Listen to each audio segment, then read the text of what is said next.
Hello and welcome. This is Cheryl. Thank you so much for joining me today. Today's video is going to be sharing 5 press plate techniques to use with your Better Press system. I am going to be using the Florals Throughout the Year collection from Spellbinders. This is a new collection. I have 3 of the florals here today. There are 12 total, 1 per month, that are being released. As part of this collection, there's also a calendar set as well. So if you're the type of person that loves to create calendars as gifts for family and friends, there is a Better Press plate set to create a calendar, and then there are florals for each one of the months. But you could also do the calendar set and then do just different techniques with, say, 1 floral or several different florals. And then finally, there's also a DIY Easel Die set that you can use to display your calendar panels or even to display cards. I will create that at the very end of this video. So the first way that I love to use my press plates is with my Glimmer system. In my opinion, I find that the press plates foil even better than foiling plates, and I love the fact that by using press plates, it just has that versatility to it, being able to use it with several different systems and several different techniques. So I have my Glimmer machine here all nice and hot, and I'm going to use some Opal foil. So when I'm doing the foiling, it's not going to be very easy to see because the Opal foil is clear, but it has an interference shine to it. So I'm going to use that foiled image and just kind of do a foiled resist ink blending. So I have my floral here. The first cards that I'm doing the Honeysuckle, which is the June floral of the month. And I'm not going to be using the month which comes with those press plate sets or the flower name. I'm going to be using different sentiments for them because I'm going to be using these to be creating cards. Just because this collection was made to create calendars and to have florals throughout the year to create your calendar doesn't mean it has to be used that way. So I'm going to be creating cards with it. So I have my regular foiled image from the Honeysuckle plate already. I'm using the Nature's Botanical Garden sentiments. I'm doing that with the Opal foil as well. And then, as I always like to do, I am going to use a solid hot foil plate and do the solid hot foiled image for each one of these as well. Might as well have them and use them right away. And even if I didn't use it right away, it's much easier to store a piece of cardstock that is foiled than just that negative foil. So when I'm foiling, I like to get my machine nice and hot. I put my plate on there, put the good side or the pretty side of the foil against the pretty side of the plate, and then I'm using Hammermill Cardstock. With this Opal foil, it's very hard once you've cut it to be able to tell what the pretty side is and what the non-pretty side is. So I will regularly cut it right as I'm creating so I can still keep track of it. If I happen to cut it and then go and do something else, I will forget and not be able to tell. And I really would rather not foil my plates if I can avoid that. So I have that layered together. I press the timer button, and once that timer button stops flashing, I put it through my Spellbinders Platinum 6 machine, and then I do my next plate or the solid hot foil plate. The solid hot foil plate, the stacking is exactly the same. You're just using the negative hot foil that you've already foiled. Now for my images here, I'm using the Essential Stylish Ovals die set. I've picked a size that I like for this particular foil, and I am going to die cut it. Again, it's very hard to see the actual image in the video until I'm tilting it into the light, but we are going to make that image pop. Of course, you can do this image in any one of the colors of foil. To be honest, I actually couldn't decide I spent a long time trying to figure out what color foil I wanted to do. And then it just came to me that I wanted to do the Opal foil and then do a distress resist with it. So now I'm going to die cut the solid hot foiled piece, and I'm going to create 2 cards of this. The reason I love using that negative foil is because you get a 2-for-1, and we might as well create it all at the same time, and the looks are completely different. Now, my foiling for my solid hot foil piece is not perfect because there's a little bits of foil that came or that got off on that first foiling, so it's not perfect. It has more of a distressed look to it, which personally I like. If you're looking for a pristine foiling, I have not created that. I'm using Hammermill Cardstock with the chameleon on it. I like the way it looks, and I knew it was going to look like that. Some of the imperfections, I think, are from, you know, moving the foil and whatnot on my desk. Some of them are just because of an imperfect foiling the first time, but you can't even see those tiny little bits on that background. Again, I really like the look, but I wasn't going for perfection. I never am, because I'm 100% not a perfect person. So once everything is die cut, and I also die cut my sentiments as you just saw, I'm taking 3 colors of distress ink and I'm going to ink blend my backgrounds as well as ink blend those sentiments to make that foiled image really pop. So the first color here I'm using is Shabby Shutters, and I like using distress ink for this because that foil totally resists it. What I do after I'm done doing the ink blending is I'll just use some paper towel and just rub it, just make sure there's no ink residue left on top of that foil. The second color here I'm using is Tumbled Glass, and you can see on the foiled image we're ink blending the background, and on the negative foiled image we're ink blending the flower itself. But you can see on the negative foiled image there is a little bit of ink that goes on the background, and that's from the foiling imperfections. And again, I really like the look of it. I thought it looked kind of cool, but if that's not your cup of tea, then this might not be the technique that you want to try. For my sentiments, I'm going to ink blend both of them with that shaded lilac, which is that purple color, which is the last color that I did on the top of my image piece here. Now I'm taking a nice clean paper towel and just rubbing it. And you don't have to be gentle with this at all. I'm just making sure there's no remaining ink residue. If there's any ink residue, you're not going to ruin anything, but what I'm worried about more is getting it on my hands and then transferring it to another piece of cardstock, and I like to try to avoid that. The other thing that using that paper towel does is it makes the foil kind of brighter because it doesn't have any dullness from any ink residue on there. While I was doing my die cutting, because there was a bunch of scraps, I die cut that same die for my sentiment a couple times to layer it up just to get a little bit of dimension there. This is not necessarily a step that you need to do, but it's a great way to use up those scraps to get a tiny little bit of dimension. It really only takes a few seconds more to die cut those extra pieces and not have that waste. And even some of these pieces are some of the solid hot foil pieces, so if they have foiling on them, you just can't see it because of the color it is. Even if I was using a different colored foil, I would still do that same thing. So for my background, I'm going to give it some embossing just to give it some more texture. So I'm using the Beautiful Butterflies 3D embossing folder.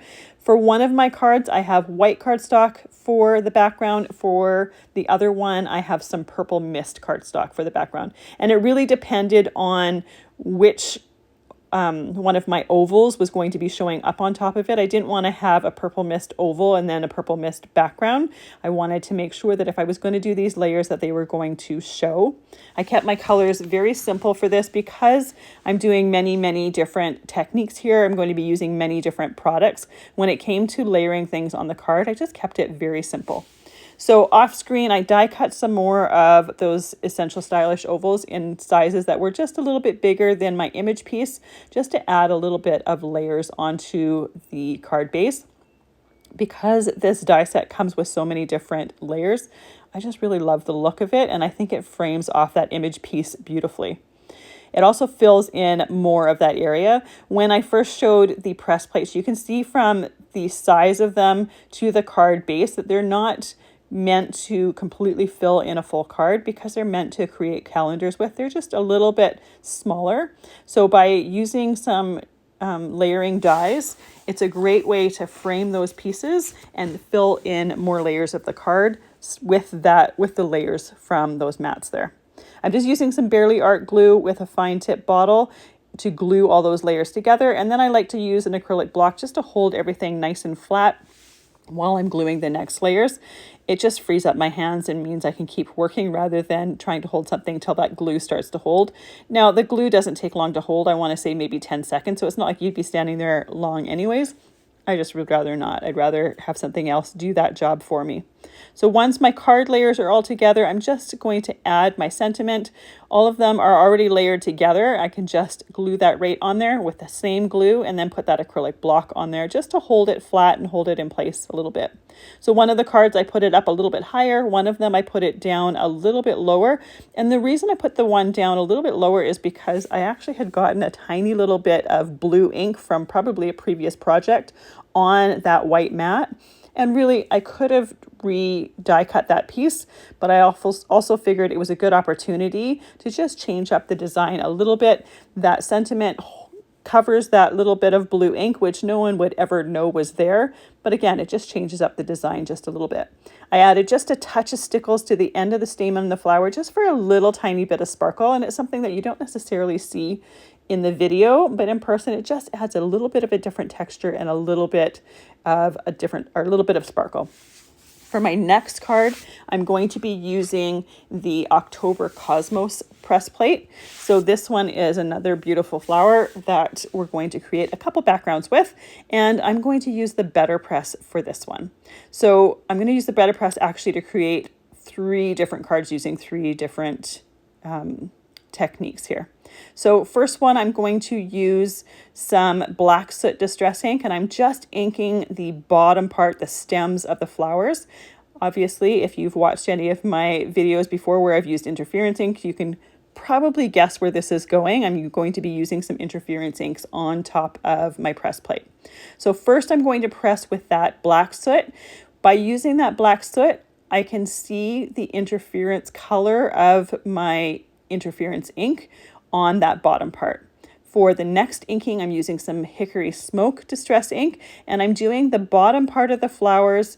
I'm using a soft wet cloth or damp cloth to remove any excess ink, but I'm doing it very light-handedly. I don't want to chance that I'm going to move that press plate in any way, shape, or form, so I'm being very, very gentle with it.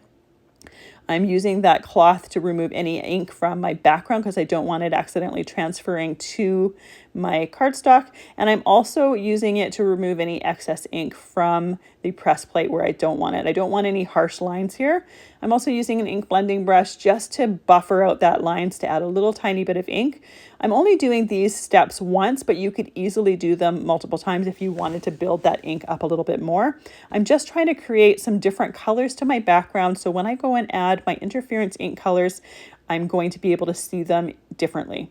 So for the first color for the interference ink pads I'm using is Lavender Fields, and you can see that it's supposed to be purple on light cardstock and green on dark cardstock, and I chose this one because of those green properties. So when I go and layer it on top of that black soot that I have on my cardstock for my stems, once that ink has dried, you're going to see more of a green tone to it. And these stems are really, really narrow and really tiny, so you're really not going to see a ton of color to them.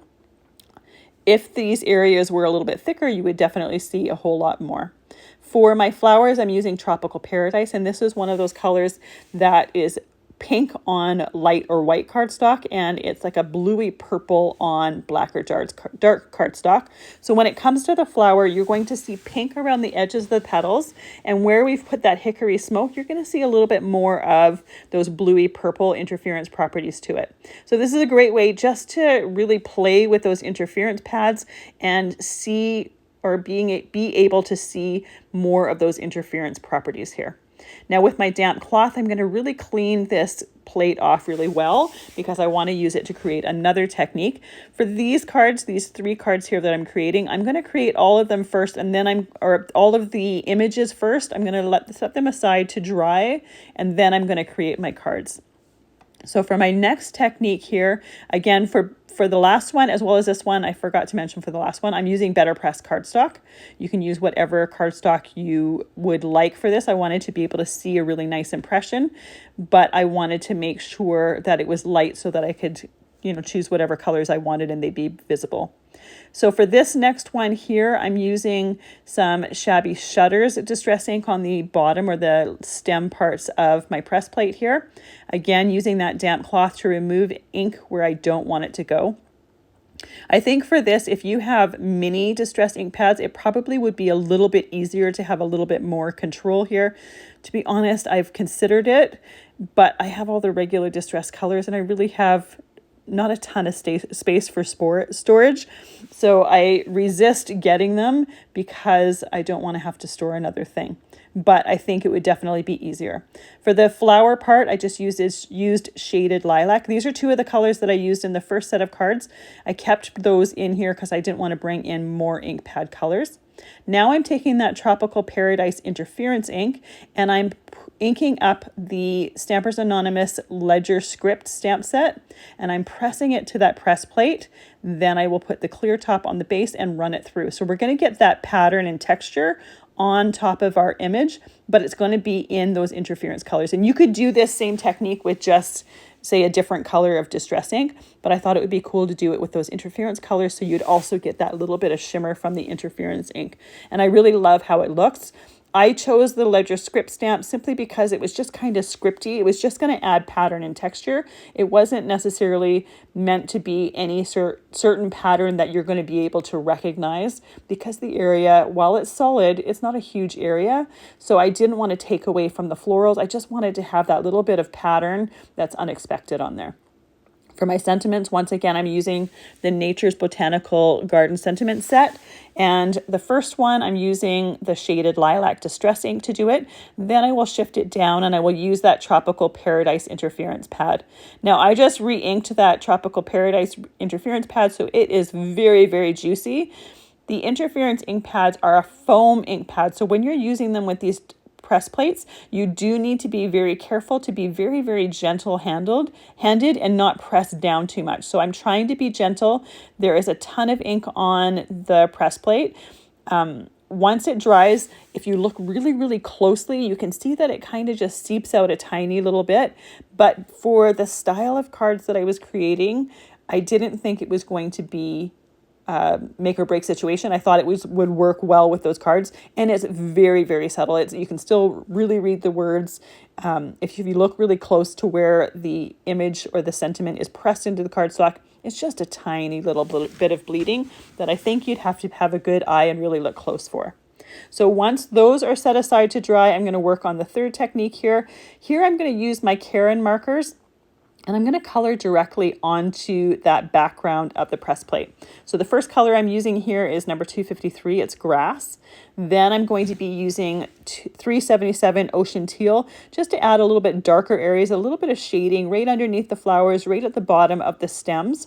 Now I'm using Karen markers. These are a dye-based marker, so any dye-based marker would work for this. I like these because they have a lot of ink in them. They're nice and juicy, but you can use other dye-based markers as well. That first pink color I used was 375 Cerise, and now I'm using 359 Magenta. And then the last color that I'm going to be using here is 688 Violet Blue, and I'm just using that for the center of the flowers.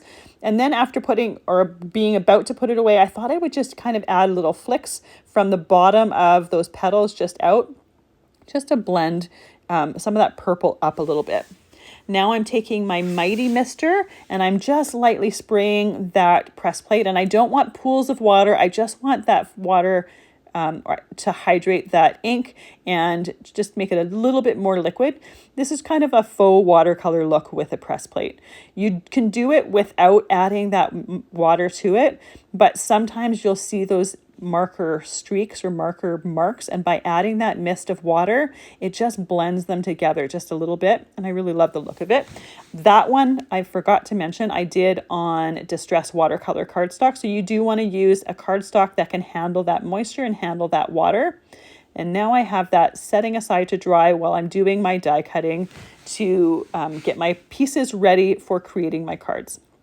So the sentiments that I'm using have dies to go with them, and I absolutely love when you have sentiments that have dies because I just think it gives a nicer finished look to it. Once that is die cut and I've die cut all and trimmed all the pieces for my cards here, I can start to assemble. So I have just white card bases for all of the cards that I created here. And for the cardstock for this particular one, I'm using some Periwinkle Spellbinders cardstock for it, as well as white cardstock. And the die set that I use for my shape here is the Essential Arches die set. It just was something a little bit different than just a regular, say, rectangle, and I thought it worked well with the shape of the flowers. And just like the last cards, I also used that shape to create a mat underneath it. Again, I think it frames it really, really nicely. For this background, I didn't do any embossing to it. You certainly could, but I wanted to share different cards with different backgrounds as well. Then I glue down my sentiment. I'm just taking just some stickles to dot in the center of those flowers. I always love using just dots of stickles in the center of the flowers. Again, it adds that sparkle and adds just that little bit of texture, and I think it really finishes off a flower. For my next card, this is the one where I did the kissing technique with that interference ink and the ledger stamp on the press plate. I'm going to use that Tropical Paradise interference pad, and I'm going to rub it around the outside of my outer mat for my card as well as the mat for the image piece. This makes it so it coordinates really well with that interference ink on there. Now the other option for this would be to do one of the ink colors or one of the mats in one of the other ink colors that I use. So the other ink color was the Lavender Fields. I could use that as well, just to add a little bit of different color to it. Another option would be to add a little bit of that Hickory Smoke Distress ink to this Tropical Paradise, like smush it nearby so that we see a little bit more of the darker color to it. I chose just to use the Tropical Paradise, but you could certainly change it up a little bit. And once this card was completely done and the video was done, I thought maybe it would look better if I added a little bit to it. I chose not to for while I was creating, but I always do that afterwards. I think of different ways that I can change it up. The one thing that I did while I was talking here is from that ink that was left on my desk, I just used my Mighty Mister, added some water to it, and then just used a brush to mix that together and splatter on my background. You'll see a little bit of that interference property to it, so it's got a tiny little bit of shimmer, and it just ties everything together. So here, once this card is together, this is when I was thinking, I wish one of the layers that I had done the hickory smoke with the interference, just to bring in some of that darker color. You could also use that same mixture to splatter as well, just to have the two-tone of there. I will definitely have to try that with another card, but obviously I didn't end up doing it with this one. I did, however, add the stickles to the center of those flowers for that little bit of extra sparkle and texture. For my watercolor or full watercolor piece here, I used the Emerald Cut Labels and Tags die set to cut my pieces down. And then I'm going to use that same sentiment set that I've been using, the Nature's Botanical or Garden Sentiments. I chose to use that for all of my cards. I didn't want to add a ton of different press plate sets for different sentiments because I really wanted this focus to be on the flowers as well as the techniques that I'm using or the different techniques that I'm using with press plates. I brought in those Caron markers back just to put the ink on my sentiment and then ran it through my Platinum 6 machine. I used one of the pink tones. I think it was a 375 Cerise, which was the lighter one, because I figured there's more of that on the flower, so it would coordinate a little bit better. For my layers, I used Lilac Blossom Spellbinders cardstock as well as the white cardstock that I've been using here. And I didn't do anything to the background of my card for this because those labels, those emerald cut labels and tags are a little bit larger, so they fill the space out a little bit more. Once everything is down, I can add that sentiment once again, and then once again my stickles. You can see that I do really like to put the stickles in the center of the flowers. So here is the press plate used with faux watercolor. Again, I use Caron markers. You can use any dye-based marker that would work as well. For my last technique, I'm going to use the Morning Glory press plate with alcohol inks. So I have a piece of Yupo paper here. I'm going to use some Juniper, Bayou, and Cosmopolitan alcohol ink. This is one of the newer colors or one of the sets with the newer colors that have come out. The Juniper one is one that was previously discontinued and then they brought it back out again, which I absolutely love. So I have an older bottle of Juniper here that I'm just going to be using instead of my newer bottle. Might as well use up the old stuff. I take some isopropyl alcohol that I have in a mister bottle here, and I'm just spraying my background using each one of those colors. So I kept the pink to the top, blue to the middle, and green to the bottom. And then I'm using an alcohol ink blower to move that around. And I also have some isopropyl in glass dropper bottle that I put a drop on each one of those alcohol ink areas to just add a little bit more liquid so it would blow around a little bit more. Once I have my background colored, I'm just adding some more drops of each one of those colors and then a little bit more of that isopropyl alcohol. Because I'm not using any mixatives or alloys here, isopropyl works just fine. If you were to use mixatives or alloys with this, you would definitely need to use the blending solution. because that doesn't like isopropyl, but I'm going to be using this background with the alcohol ink lift pad or alcohol lift ink pad. So it will not lift the mixatives or the alloys or the alcohol pearls. It only lifts the regular alcohol ink. So I chose not to add those to this background anyways. So I'm going to use that blower tool just to blow my alcohol inks around. And there's a couple areas where my background is fairly light. So I'm just adding a little bit more of that alcohol ink, a little bit more of the isopropyl. For the lift ink pad, it works better. It transfers a little bit better when your colors are a little bit on the darker side or the heavier side. So I'm trying to make sure that I have my background completely covered, but I also want ink all over it. I don't want any of those bare spots, because there's not really going to be much ink for that pad or the lift ink to lift. So I have my whole background here doing this once again, and you can repeat this process as many times as you want. The one thing I would suggest though is keep your like where you're putting your pinks, keep that area the same with the blue and same with the green. We don't want to start making mud here. Now, once that background had dried, there was just a few areas that are a little bit too heavy. So I took my mister bottle with that isopropyl alcohol, I misted my whole background, and then I pulled out my blower tool and just blowed that ink around a little bit just to get a little bit more evenly dispersed. Even after this, there was a couple areas that were a little bit heavier, but that's okay. Now I'm using that same mister bottle with alcohol or with isopropyl to clean off my surface to get it nice and clean before I do the next step here. I want to make sure that I have a background that's completely dry, and I'm also want to make sure that I have a piece of alcohol ink cardstock close by, so when I am in the middle of this technique, I can swap them out. So I'm going to use my better press for this again. I'm taking this piece of alcohol or of Opal paper that we just to put the alcohol ink on, taping it to the clear plate, and then I'm using the Morning Glory press plate, have that on my background here, and I'm going to ink it with that lift ink pad. So the lift ink pad is just clear ink. I'm also going to add the sentiment to the bottom here so I can do it all at one time. So the lift ink is clear ink, but what it does is it just rehydrates the alcohol ink from that background, and you can lift that alcohol ink off your background. This only works when you're doing your alcohol inks on a non-porous surface, so that's why I chose the Opal paper to do this with. Opal paper is a plastic paper, so it's non-porous. You will not be able to do this if you do your background on alcohol ink glossy cardstock, because that is porous, so that will not work. So it has to be something that's non-porous.